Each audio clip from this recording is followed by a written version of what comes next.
Welcome to the Protagonist Pub. My name is Tammy, and this is apparently going to be my October pile of possibilities.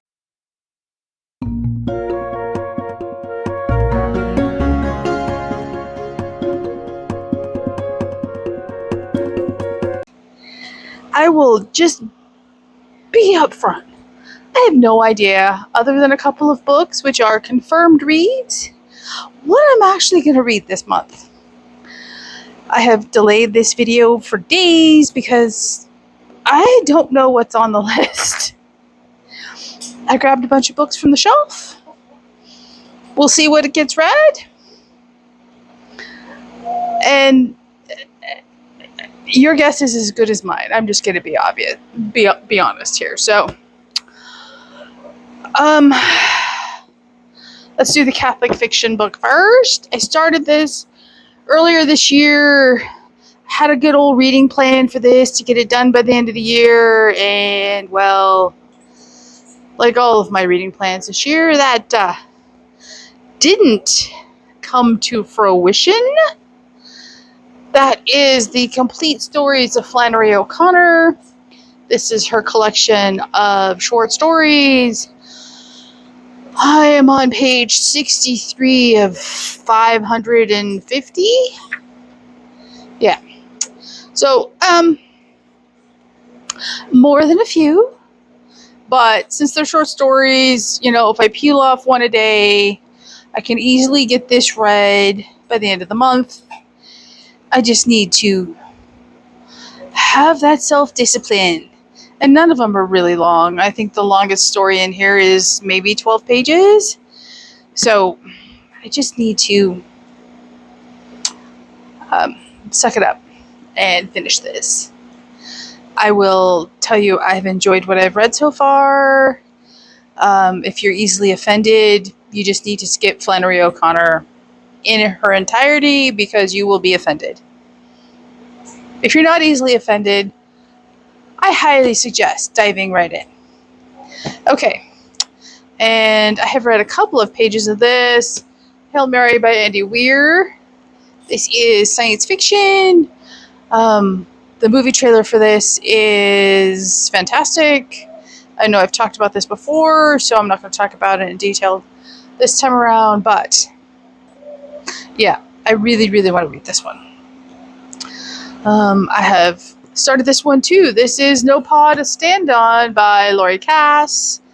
This is the 12th book in the series, and the newest release comes out the beginning of October, and I have pre-ordered it, and I will be reading it when it lands on my doorstep. So, I need to read this one first, obviously, because, you need to read them in order. I've really enjoyed this. Librarian, cat, not set, it's set in Upper Michigan Peninsula, and I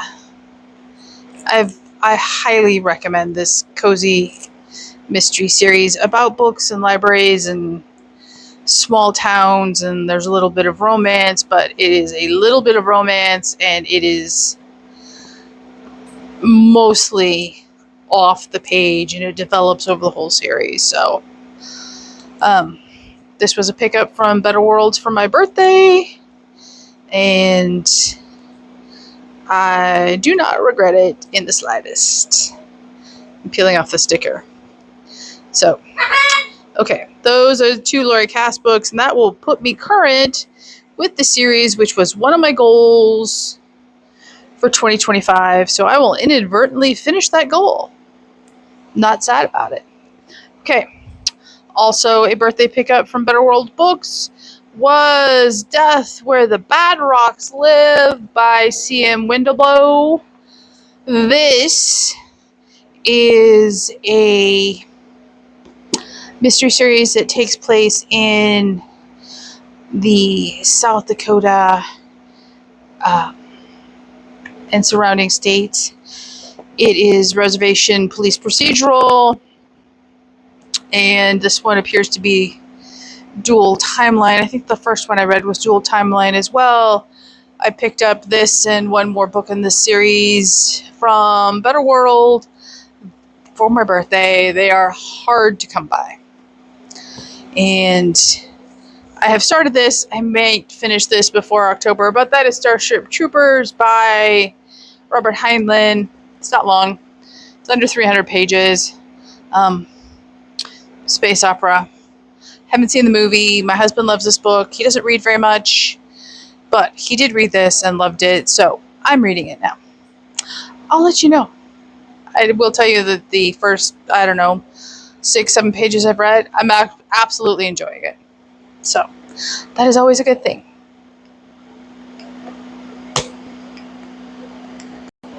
Okay, so, and the last stack, I know I'm reading 2 for sure, so let's talk about the 2 I might possibly read. Pretty sure I'm going to read this one. That is Something Wicked This Way Comes by Ray Bradbury. It's perfect for this time of the year. This was one of the book club choices for October's poll. It wasn't successful. However, I'm still planning to read this.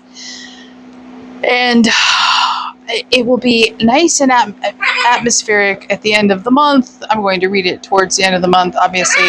And the chapters are really short, so, it shouldn't be a difficult read. And I'm also very intrigued by The Unmaking of June Farrow by Adrienne Young. So, again, book club poll choice that didn't make it. And, it's just over 300 pages. It's not going to be super long. If I get to it, great. It has a very full cover. And it isn't really fall-like here yet, so maybe this will put me in the mood. And Pickles is a little chatty because he's hungry. His mom needs to go feed him soon. Okay, 2 books I know I'm reading for sure. I will link their announcement videos down below. First up is the book club choice. That is A Fortnight in September by R.C. Sharif. This is the book club choice, obviously. And it is under 300 pages. So, again, it's not going to be a long read.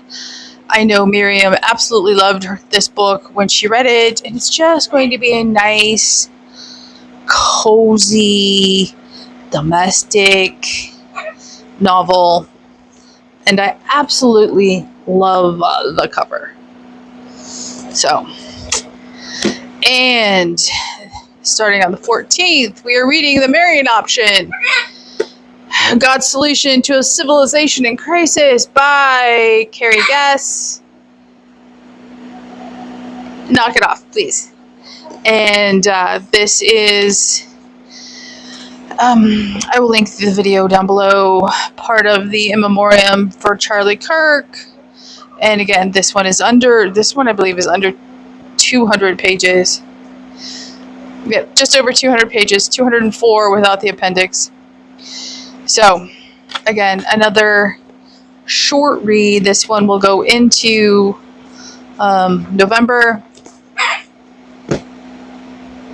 I'm sure I will pick up something else. I'm sure I have library books that are checked out that will carry over or on hold that are waiting for me. We will see what the month brings. I have no idea, to be honest. I'm getting my reading groove back. I'm in the mood, but I'm in the mood for really odd and specific things at the same time, so we shall see. Okay. As promised, it's a very short pile of possibilities. What I read that, in October may look absolutely nothing like this list, with a couple of exceptions. Who knows? What are you reading in October? Let me know in the comments down below. Like and subscribe, and I will see you here next time at the Protagonist Pub.